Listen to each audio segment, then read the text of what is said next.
Do you guys remember Black Ops 2?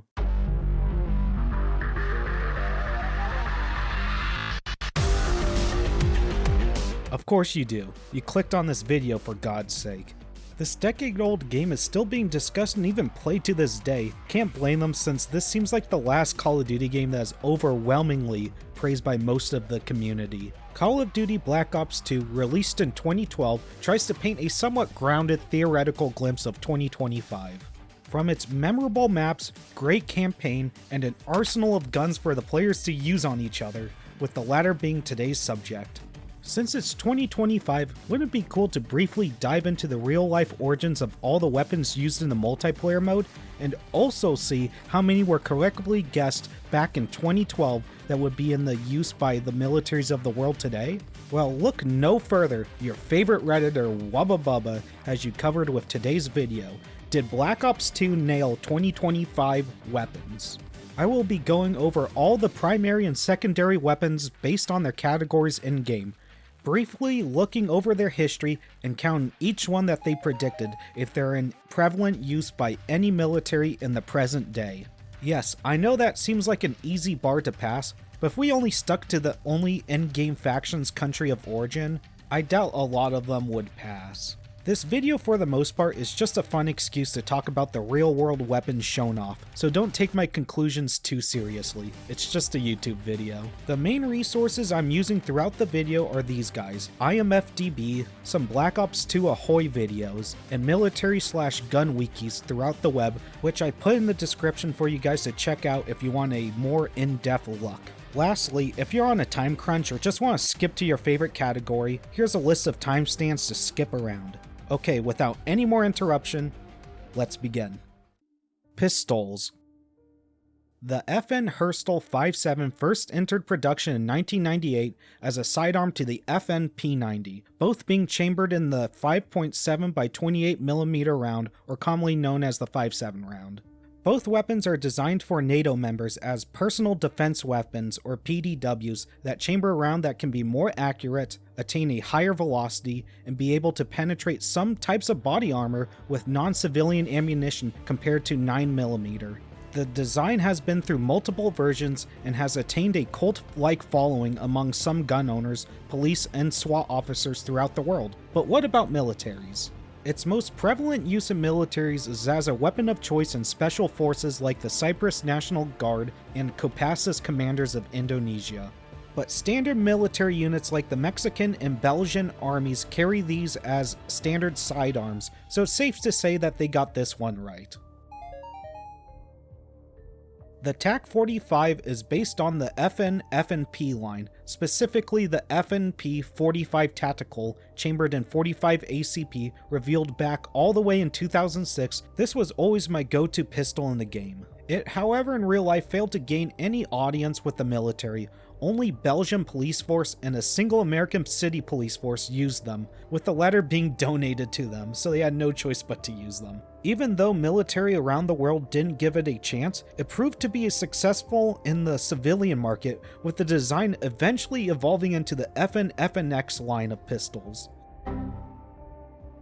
The B-23R is a fictionalized combination of a 1911-style WE High Kappa airsoft gun and a Beretta 93R, so on paper, it should automatically get disqualified. Well, let's give it a slim chance and look into the Beretta 93R part of the inspiration. A variation of the widespread Beretta 92 series of pistols, it was a 3-round burst machine pistol produced between 1979 and 1993 for use in Italian GIS Special Forces and Italy's Central Security Task Group. But since I haven't found any other information about its continued use, its discontinuation, and its lack of adoption from other countries, I can say that the Beretta 93R is not in common use today, being instead overshadowed by its 9mm semi-auto brethren.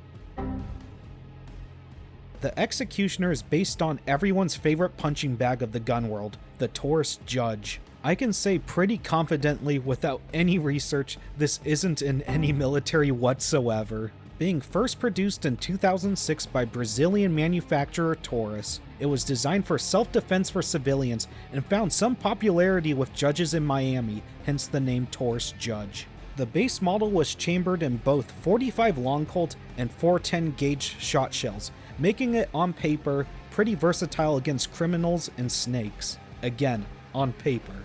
However, the version used in game is based on something a little more intriguing, a prototype shown off at one of 2012's SHOT Show events, an annual firearms trade show by the way, based in Las Vegas, Nevada. It was chambered in 28 gauge and had a 6.5-inch barrel. Because of either ATF shenanigans or something else, it got shelved, and that's just plain sad to me. So in conclusion, the judge was just put into the game to make the pistol category more diverse, not a FUD-biased prediction of future warfare. Hey look, another gun based on a prototype shown off at SHOT Show and never to be seen again.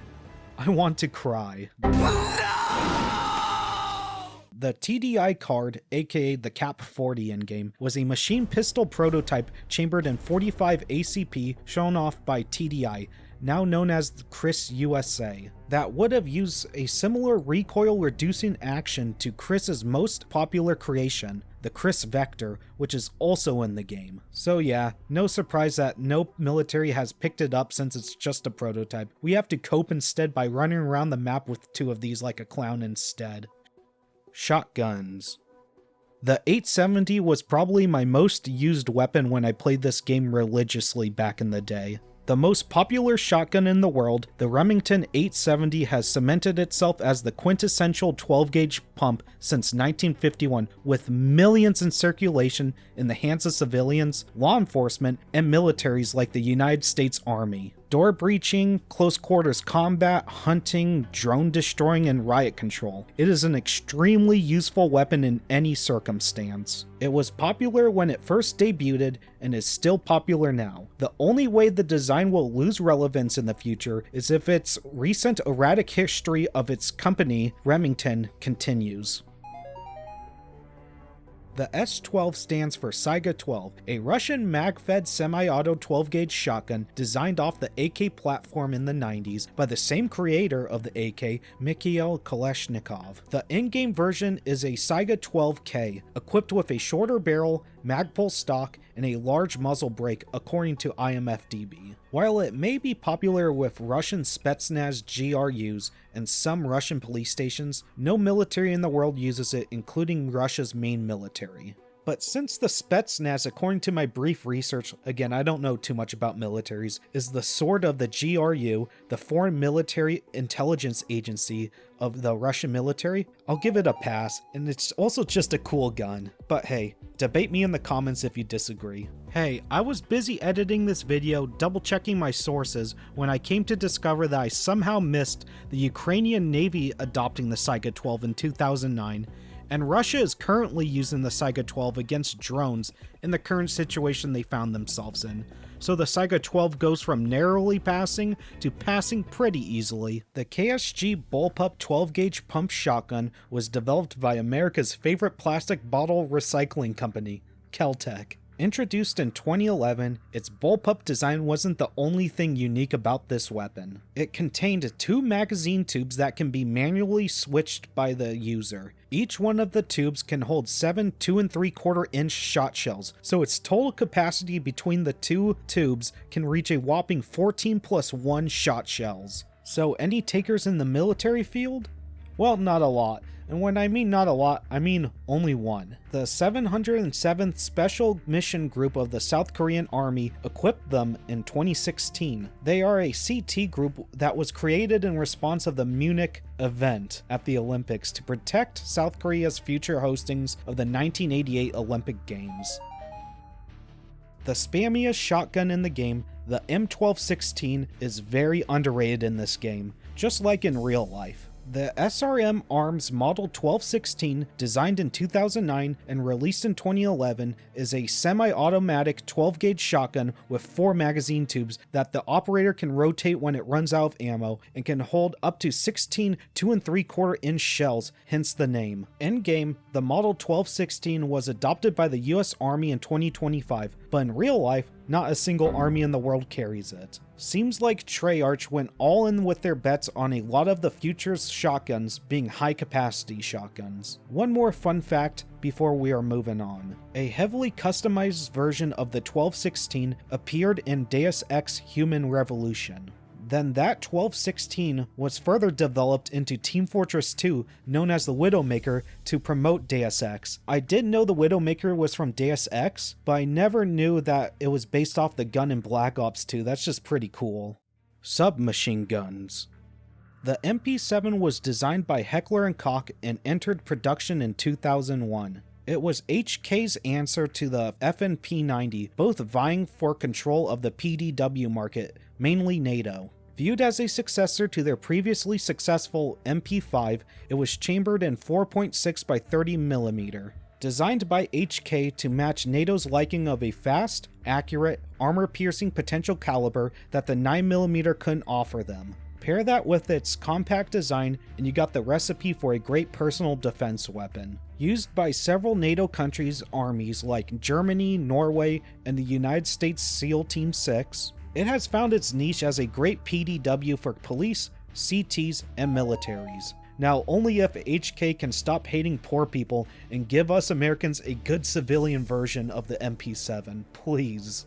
The PDW-57 is technically a fake gun, but it's a futuristic rendition of the FNP-90. But let's give it a fair shake anyway, like what we did with the B-23R, otherwise it fails instantly. FN Herstal developed the P-90 to compete against the MP7 to gain NATO's approval for a new PDW, entering production in 1990. Despite the 5.7 by 28mm chambered P-90 outperforming the MP7 during tests, most NATO countries didn't adopt the P-90. However, the P-90 remains highly popular with police, militaries, special forces, CT groups, and even civilians around the globe. The Chris Vector was developed by Chris USA in 2006, formerly known as TDI, and entering production in 2009. It is commonly chambered in 45 ACP, but it's also chambered in 10mm, 9mm, and 22. Why would anyone buy a Chris Vector in 22 is beyond me. Just buy a Ruger 1022. Oh, and also 40 Smith & Wesson. I almost forgot about that. It is a modern submachine gun classic with an impressive recoil-reducing action that lowers the felt recoil by redirecting the bolt trajectory downwards. This firearm action is dubbed the Chris Super V. For military use, only Bangladesh and the Thailand army are the only takers in the world, which is a shame because I think it just looks plain neat. One day I'll add one to my collection, maybe a white one, a tan one, or somehow get a custom paint job like the Cherry Blossom camo shown in the game. Ah, the MSMC, that one submachine gun that everyone uses, but no one has ever seen it in any other game besides Black Ops 3. So let me crack this mystery for you. The MSMC stands for Modern Submachine Carbine. Yes, a very creative name, but it also goes by the name of Joint Venture Protective Carbine. Indian company Advanced Weapons and Equipment first designed this submachine gun in 2006 in hopes of replacing India's aging Sterling 9mm machine guns used in the Indian Armed Forces. The MSMC shoots its own proprietary caliber, the 5.56 by 30mm MINSAS. So did the Indian Armed Forces like this SMG? Well, some tests took place from 2016 to 2021, and it passed with positive reception from the Army. With a big thumbs up from the trials, it is now paving its way towards usage. Hopefully we get to hear more about its reliability and usage in the coming years, and maybe, just maybe, see them outside of India. The Chicom, or in real life known as the Jianshi CS or the LS2, is a 9mm bullpup submachine gun developed by the Jianshi Industry Corporation and manufactured by China's South Industries Group since 2006. A smaller version of the QCW-05, it is meant for law enforcement, so it's no surprise that it hasn't really seen any use from the Chinese army or any other military. It is also supposedly exported to other countries by Norinco, but I can't find anything else about it being elsewhere. The CZ Scorpion Evo 3 is a popular submachine gun commonly chambered in 9mm. It is just an all-around badass gun, developed by Czech-based company CZ with its lightweight polymer design, ergonomic controls, and very aesthetic magazines. First entering production in 2009, the Ukrainian Army, the Turkish Underwater Offensive Navy Forces, the Armed Forces of Bolivia, and others have extensively used it for their everyday duty. It is also heavily used by noobs that throw on the rapid fire attachment and just hose anyone within 3 feet in the game. Who can blame them though, it's so cheap and fun. The first ever DLC weapon in COD history, the Peacemaker feels so great to use because it's a combination of an SMG and an AR. So Treyarch, what is the story behind the Peacekeeper? I can't wait to hear this. It's totally made up. Pure fiction. It's fiction. It's fiction. We made it up. We made this one up. It's a made-up tale. It's a total fabrication. It never happened. So yes, it's a completely fictional weapon, but according to IMFDB, it does take design cues from the Honey Badger. It's a little far-fetched to give it another chance, but heck, I gave the B-23R a chance, so let's briefly touch upon the Honey Badger's history. The Honey Badger first began production in 2011 by AAC, then later produced by arms manufacturer Q due to ATF shenanigans. A suppressed personal defense weapon mainly chambered in 300 Blackout or 5.56 NATO, it has cemented itself as one of the best suppressed PDWs on the market. Despite being very popular with gun owners who shell out the MSRP and a $200 tax stamp for it, it hasn't seen any military usage from any country. Assault Rifles. The MTAR-21 line of rifles made by IWI, chambered in mainly 5.56 300 Blackout or 5.45x39. It has made a name for itself as a battle-proven bullpup design that has gone through multiple iterations, landing us eventually the model shown in the game, the Tavor X95. With improvements in the placement of the charging handle and magazine release button, making them more ergonomic, and also allowing them to accept 9mm conversion kits. It's no surprise it became one of the most adopted bullpup designs in the world. Since entering production in 2009, the biggest user happens to be its country of origin, Israel, the main weapon of the IDF. Other notable countries include Angola's Armed Forces, Mongolia's Special Forces, Honduras Armed Forces, I could keep going. It's also a very popular choice with law enforcement too. The Type 25 is a futuristic rendition of the Chinese bullpup QBZ-95, or its other name, the Type 95. Produced for the Chinese People's Liberation Army since 1995 by China South Industries Group, it has yet to be uprooted in its position as the go-to weapon for their ranks. The QBZ-95 has also been exported to Laos, Pakistan, the Philippines, and a couple other countries for law enforcement use and the military. Produced by Swiss manufacturer Sig Sauer for the American market, the SIG 5.56, in-game known as the SWAT 5.56, is a derivative of the SIG SG 550 but made to accept Stagnag magazines, used most famously with the AR-15 platform. Made almost exclusively for the American civilian market as a semi-auto, though there has been some machine gun versions made for the police, it has had no use in the American military. The SIG SG 550 and its other variations have already had major success with law enforcement, government agents, and even militaries like its country of origin, with the Swiss Armed Forces carrying 450,000 of them. So did they predict this one? I'm probably gonna piss off one person. Who cares though? I'm just gonna say yes. Why am I saying they predicted this? Probably because this is supposed to be a stand-in for the SG 550 because of the burst fire nature in the game, aka a civilian can't own one easily. And also, I'm incredibly biased, as this was my assault rifle to use back in the day for looks alone. The FN-FAL battle rifle was designed between 1947 to 1951 by Belgian company FN and has had widespread adoption throughout the Cold War and even in militaries today like Mexico, Israel, and Turkey.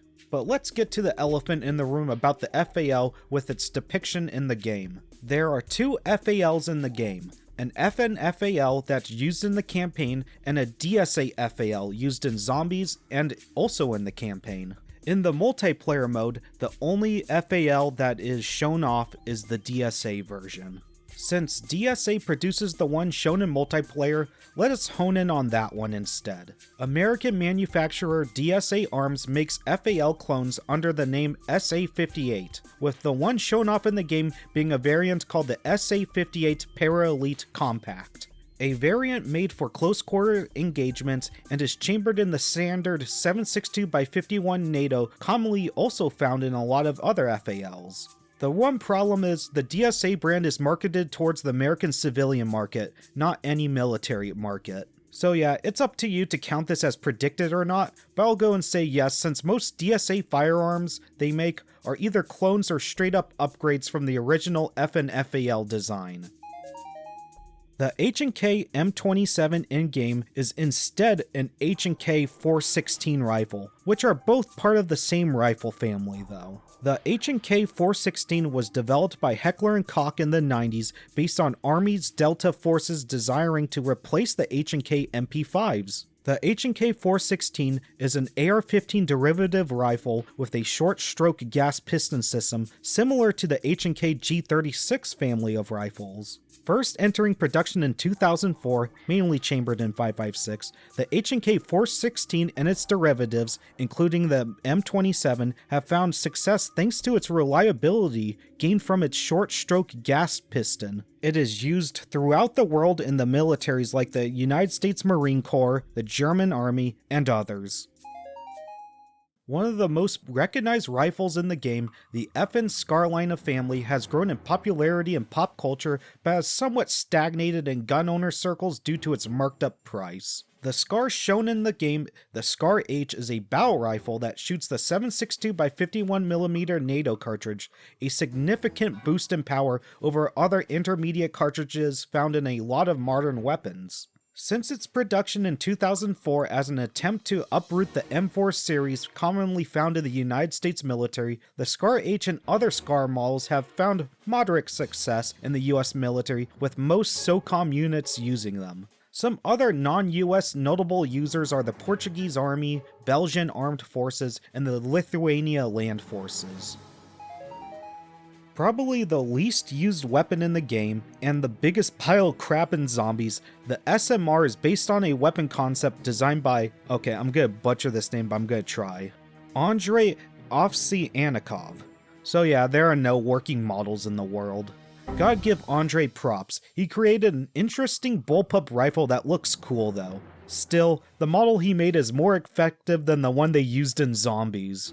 The M8A1 is a futuristic version of the H&K XM8, a rifle designed by Heckler & Koch in 2002 as a replacement to the M4 series of rifle used by the US military. Based on the designs of the H&K G36 and being chambered in 5.56 NATO, its upgrades over the M4 family were overlooked due to a multitude of problems with the gun, which resulted in the US military effectively abandoning it, destroying its chances of seeing the battlefield.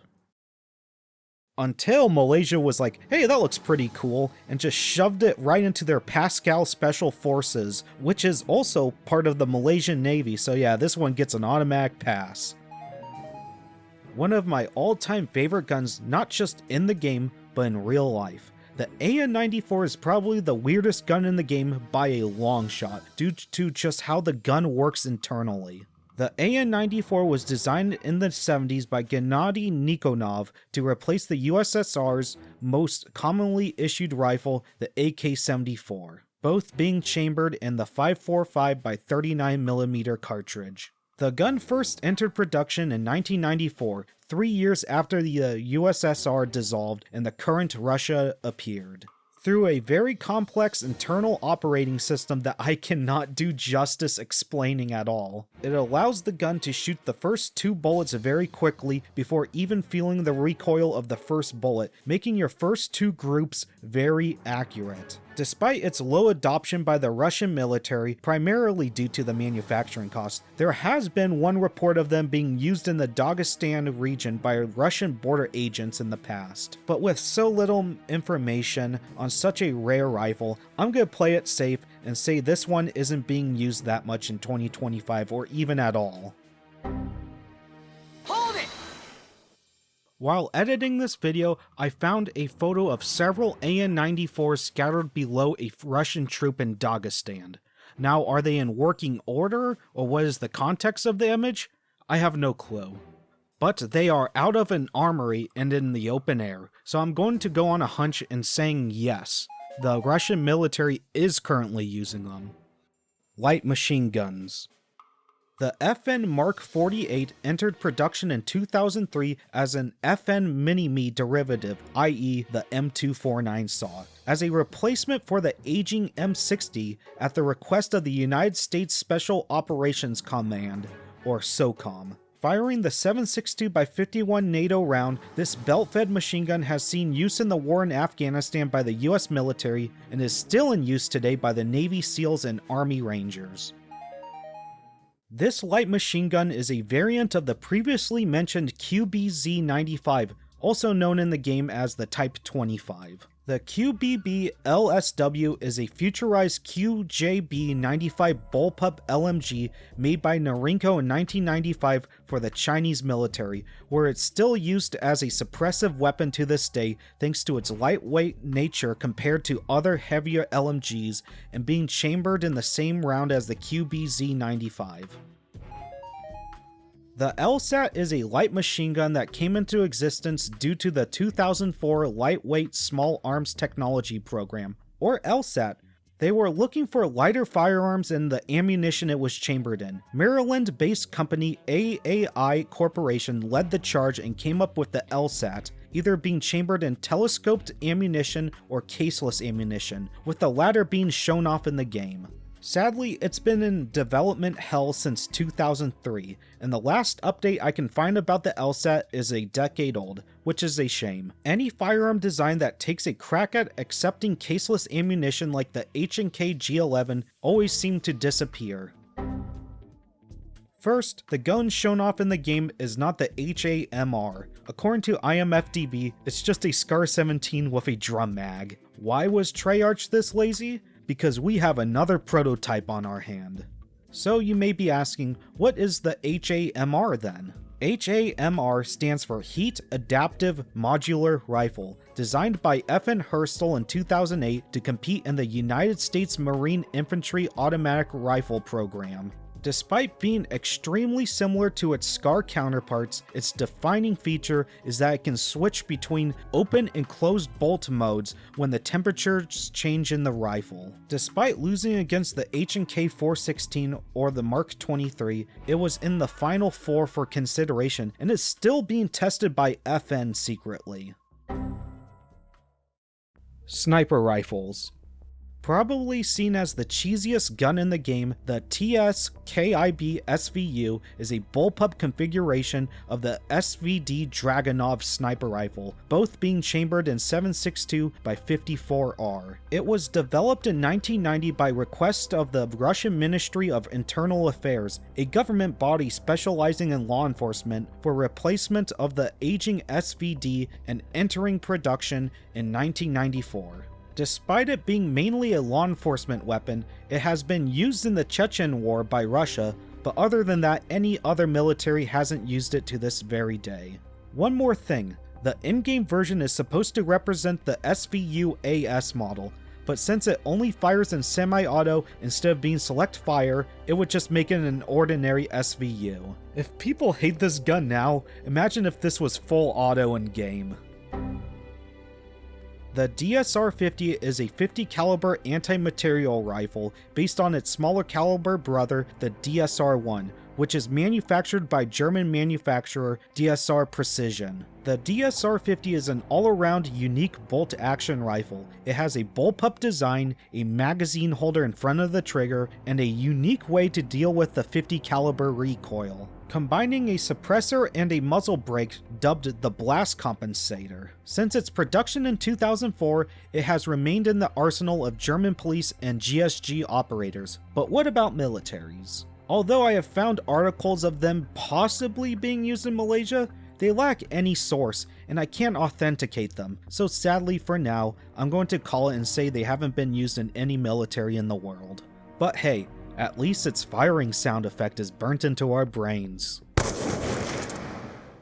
The Quickscoper's bolt-action sniper rifle of choice, the FN Ballista, has cemented itself next to the Modern Warfare 2's Intervention as the choice of wannabe FaZe Clan MLG scrubs. Belgium company FN Herstal created the Ballista in the 2010s to compete against multiple sniper rifles in the US Army Precision Sniper Rifle program, which it ultimately lost against the Remington MSR in the trial phase. The most unique thing about the FN Ballista is the caliber can be switched by changing the barrel, the bolt head, and the magazine, making it quite customizable for the upcoming operation at hand. Sadly, since 2021, it has ceased all production without any military fanfare. Sorry for the few XPR50 fans, it is completely fictional. According to multiple of my main resources, it slightly takes cues from a Barrett Model 98 Bravo sniper rifle chambered in 338 Lapua mag. Other than looking like it a little bit, they are still two very different weapons, as the XPR50 is a semi-auto, while the Barrett is a bolt action. So this one is a dud when it comes to real life use. Miscellaneous. This is the last category of the video, everything that isn't a gun, besides one. Even though there isn't much to be said about some of them, because let's be honest, some of them are a little boring, let's go over them quickly. In service since 1984 by the United States military, the SMA, standing for Mark 153 Shoulder-Launched Multi-Purpose Assault Weapon, is a launcher that is used for about everything you can imagine on a battlefield, defeating lightly armored vehicles, buildings, etc. The only thing the game got slightly wrong is that it doesn't have a lock-on targeting system in real life. Last thing to note, the US military has also lent SMAs to Ukrainian in 2022, for obvious reasons, so currently 2 countries actively use them, so yeah, they predicted this launcher. The Chinese FHJ-18 is a futurized American-made FIM-92 Stinger, meant to fire at low-flying aircraft using infrared homing surface-to-air missiles to bring them down. Being in production since 1997 by Raytheon Missiles and Defense, it has been common use in a lot of militaries worldwide, like America and the better China, Taiwan. Despite the design of the RPG almost reaching 70 years old and being first used in 1961, most of the eastern half of the world still uses this battle-proven launcher in everyday military campaigns and operations, despite views from civilians that they are only used by insurgents or hijackers. Surprisingly, crossbows have still been in use in recent military history. In the 1980s, Serbian troops used them as ambush weapons in the Kosovo War. They are still reportedly being used in limited capacity as silent weapons like in the People's Liberation Army, Spain's Green Berets, Greece's Special Forces, and even Turkish Special Forces. Yes, armies use knives. They also eat food and sleep. Shocking, I know. Also, my favorite knife in real life is the karambit. Spring, gas, or even explosive propulsion, ballistic knives are very rare to come by. Developed in the 70s by the USSR for their special forces, they have been in periodic use in their ranks. However, when researching this video, it was hard to find any information about their continued use in current-day Russia, so I can't confidently say they are still being used to this very day. Ballistic shields block small calibers while keeping the operator safe. Pretty simple but useful. Ballistic shields have been in common use by police, SWAT officers, and yes, militaries. Yes, I know the War Machine and the next one on the list are kill streaks, not primary weapons. But let's do them anyway. The War Machine is produced under South African arms manufacturer Milcor under the name Milcor MGL. Designed by Andrew C. Peake in the early 80s and entering production in 1983, this 40mm grenade launcher, with its ability to rapidly and accurately put specific ammunition downrange, made it a mainstay in police, SWAT, CT groups, and yes, militaries in dozens of countries.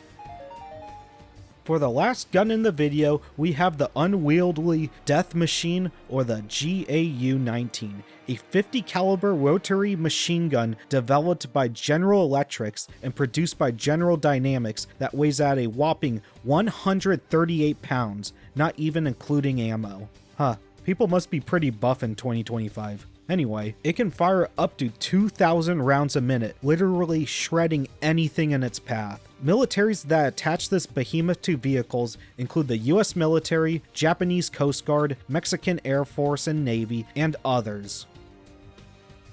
So now that we discussed every weapon in Black Ops 2 and we're kind of reaching the end of this video, you may be asking how many of the weapons were predicted right by Treyarch. Well, out of the 42 weapons in this video, only 27 were predicted correctly.